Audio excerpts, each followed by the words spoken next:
महाराज जी, आप दोनों का लगभग एक जैसा प्रश्न है। आप कह रहे हैं कि प्रभु के द्वारा ही बनाई गई सृष्टि के कारण इनका पुरुष से पुरुष और इनका तो महाराज जी कह रहे हैं कि मतलब अज्ञानतावश पुरुष जी कह रहे हैं कि 150 से भी अधिक पुरुषों से संबंध हो गया, अभी इतना नाक्रम हो गया। मैं भूतकाल की सारी वैसे किसका वैसे कोई छुपाने या शर्माने का विषय नहीं है। जैसे हम डॉक्टर के सामने अपनी हर कमी रखते हैं, ऐसे हम संत सदगुरुदेव के सामने अपनी बात रख सकते हैं। तो हमें ये लगता है कि तुम्हारे ऊपर भगवान की विशेष कृपा है। क्या अगर आप पुरुष संयोग ना करें तो स्त्री से आपकी आसक्ति नहीं है तो आप एक भगवत प्राप्त महापुरुष बन सकते हैं। क्योंकि त्रिभुवन में जब जब जहां जहां जिसने साधना की तो उसको स्त्री से मुंह की खानी पड़ी।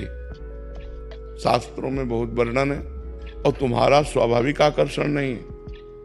क्यों? तुम्हारा स्त्री की तरफ स्वाभाविक आकर्षण नहीं, बस रोक लेना है। अच्छा, थोड़ा विवेक से सोचो, आपने ऐसा किया भी, क्या मिला आपको? मतलब परिणाम बिल्कुल खुल के अपने ऐसे बात करते हैं जैसे दोस्त बात करते हैं। केवल डर मिला और चिंता मिली और कोई सुख तो मिला नहीं। तो मुझे लगता है यदि आप थोड़ा भगवान नाम जप करें और इसे कंट्रोल करें, आप बहुत उत्तम मनुष्य बन सकते हैं। क्योंकि जो व्यभिचार प्राण जीव है वो ना अपना कल्याण कर सकता है ना दूसरों का कल्याण कर सकता है। और ये जो काम भोग सृष्टि में रखा गया है, एक सृष्टि क्रम को बढ़ाने के लिए रखा गया है। सृष्टि क्रम को बढ़ाने के लिए रखा गया है। तो स्त्री और पुरुष का जो संयोग विधान शास्त्रीय है वो संतानोत्पत्ति के लिए है, ना कि केवल मनोरंजन के लिए। शास्त्र सम्मत। तभी उसका जीवन ब्रह्मचर्य परायण स्वस्थ पर, और कभी साल 6 महीना में एक बार ऐसा, तो वो बहुत अच्छा जीवन। ये व्यभिचार प्रवृत्ति तो मतलब बहुत निकृष्ट आदत है और ये सबको नष्ट कर रही है। तो मुझे लगता है भाई, यदि आप थोड़ा विचारवान बन जाएं और अध्यात्म की शरण लेकर इसको शासन में लें तो आप बहुत अच्छे बन सकते हैं। क्योंकि धर्म पालन है तो संभोग होगा नहीं, संतानोत्पत्ति योग संबंध होगा नहीं है, केवल भोग विलासिता मनोरंजन। तो हमें आप खुद अनुभव करके देखो, क्या आप ऐसा जीवन नष्ट करना चाहोगे? तो मुझे लगता है नियम और संयम में आना चाहिए। अगर आप अभी अनुभव कर लें तो कर लेने, कुछ दिन बाद हमारी बात याद कर लेना, हाथ कुछ नहीं लगेगा। अच्छा, दूसरी बात, थोड़ा विचार करो, कहाँ क्या है सुख भाई? हम ऑपरेशन करके आपको बता रहे दिमाग के, हमारे दिमाग का क्या है भाई? कौन सा सुख है? दुर्गंध और मल भरा हुआ है, वहीं से तुम्हारी रति है। मुझे लगता है कि ये पूर्व संस्कारवश, ये आपकी कोई उपज नहीं है, ये आपकी कोई मनपसंद बात नहीं। आपके दिमाग में पूर्व प्रारब्धवशात ये संस्कार है।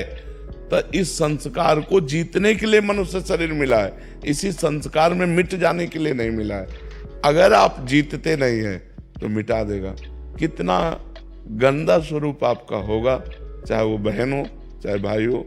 आप विचार करके देखो, उसके जीवन का मतलब क्या रहेगा? केवल मनोरंजन, धर्म से कोई मतलब नहीं इसमें। तो हमें लगता है अगर हम ब्रह्मचर्य धारण करें और भगवान की तरफ बढ़ते हुए समाज सेवा करें, अगर हमें संतान ही प्रिय है तो किसी की भी गोद नामा से हम संतान ले सकते हैं और अपने परिवार का वृद्धि कर सकते हैं। तो मुझे लगता है व्यर्थ में ऐसा अगर ना कीजिए तो बहुत विशाल जीवन बन जाए। ब्रह्मचर्य भी तो एक मार्ग है जिसके द्वारा हम परमात्मा प्राप्ति करें, समाज सेवा करें, तो जो चाहे वो कर सकते हैं। इस तरह मल द्वार में अपने को आसक्त करके जीवन व्यतीत करना मुझे लगता है कि ठीक नहीं है। स्त्री पुरुष का जो संयोग है वो संतानोत्पत्ति के लिए, धर्म में काम को भगवान अपना स्वरूप कहते हैं। धर्म में काम मैं हूँ, तो वो धर्म तो यहाँ दिखाई नहीं दे रहा। और ये आप में ही नहीं है, लाखों बच्चों में है। वो उनकी कोई उपज नहीं है कि वो अपनी उपजाए हैं, ये बात वो उनके स्वभाव में पूर्व प्रारब्ध से आई हुई है, पर वो विजय प्राप्त कर सकते हैं। अगर वो इस तरह से अपने जीवन को नष्ट करेंगे तो कब तक नष्ट करेंगे? क्या घृणा नहीं होती आपको? से जलन हो गया। हाँ, तो मुझे लगता है इसका सुधार किया जाए। एक बात हो, वृंदावन में भी आके कई बारी मतलब ये 7-8 बारी। देखो, अगर हमारी गंदी बात है तो हम कहीं भी जाएं, गंदी बात तो हमारी रहेगी। तो सत्संग में जैसे बोले थे कि ये उपजाऊ भोग हाँ, बिल्कुल पाप। के अंदर से कि एक पाप आपको लाख बारी दंड देगा, तो आप हाँ, तो आप ऐसा करना कि वृंदावन की परिक्रमा करना नंगे पैर और मौन रहना, नाम जप करना राधा राधा, और फिर साष्टांग दंडवत करना जब परिक्रमा हो जाए, और गलती मानना वृंदावन से। बड़ा कृपालु वृंदावन है, वो क्षमा कर देगा। और धीरे से इसका सुधार कीजिए। सुधार करने से ही हमारी बात बनेगी, नहीं तो जीवन बर्बाद हो जाएगा। बच्चा इसे खराब करती है। इसीलिए वर्तमान में राधा नाम जप करो, अधिक भगवान नाम जप करो, बलिष्ठ बनो, इंद्रिय विजयी बनो, समाज सेवा करो, माता पिता की सेवा करो। संतान की आवश्यकता हो तो बहुत से लोग ऐसे हैं जो अनाथालय में संतान दे देते हैं। बहुत से ऐसी सुविधाएं हैं जिनके द्वारा हम अपनी वंश परंपरा चलाने के लिए दूसरों की संतान, या अपने रिश्ते नातेदारों में बहुत से संतानें होती हैं, हम किसी से गोदनामा लेकर अपनी संपत्ति का अधिकारी उसे बना सकते हैं। पढ़ाएं लिखाएं, उसकी सेवा करें। अभी और जी हैं यहाँ बैठे हैं, वो भी कह रहे हैं कि हमसे अब ये जलाते हैं जो पाप हो गए हैं, तो कह रहे हैं कि अभी इतना ऐसा लग रहा है कि सब त्याग कर भगवत शरण में आ जाएं और भगवत हम की शुद्धिकरण करें हमारे। हम किसका, हम त्याग की बात ये नहीं कहते कि बाबा जी बन जाओ। देखो, ये तो हमारे भाग्य में भेष था। भेष से भगवान की प्राप्ति नहीं होती, उद्देश्य से भगवान की प्राप्ति होती। आप गृहस्थ में रहिए, अच्छे पवित्र आचरण कीजिए, ब्रह्मचर्य का व्यवहार कीजिए। जैसा हमें जीवन मिला है, हम उस जीवन को सही मोड़ पे लाएं। ऐसा तो है कि हमारे गलत संस्कार हैं तो हम गलत संस्कारों की तरफ बढ़ते चले जाएं। अगर हमारे गलत संस्कार हैं, हम दोनों मित्र की तरह रहें, पवित्र रहें, अच्छे आचरण करें, दोनों मिलकर कमाएं और किसी गरीब की सेवा कर दें। बड़े बड़े ऐसे गरीब लोग हैं, बीमार लोग हैं, उनकी सेवा करें, नाम जप करें, तो हमारा जीवन सार्थक हो जाए। इस तरह के जीवन में कोई, आप खुद देख लो क्या है ये जीवन। एक मतलब खिलवाड़ जीवन है, न धर्म है, न पवित्रता है, न भगवत अध्यात्म है। तो बुझा हुआ जीवन किस काम का जीवन? तो सुधार किया जाए। और ये आपका दोष नहीं है, ये आपके पूर्व जन्म के संस्कार में। आप जैसी लाखों बच्चियां, लाखों बच्चे हैं, लाखों हैं, कोई एक दो नहीं, कोई शर्म की बात नहीं, लाखों बच्चे बच्चियां हैं। हाँ, इसको सुधारा जाए, इसको सुधारा जाए। अच्छा, मान लो जैसे ये कहे कि हम तो दोनों जीवन भर मित्र भर, तो क्या जीवन का उद्देश्य आपका केवल इतना ही है? मतलब आपका जीवन इसी में समाप्त है? मनुष्य जीवन का उद्देश्य केवल इतना ही है, इंद्रियजन्य भोग?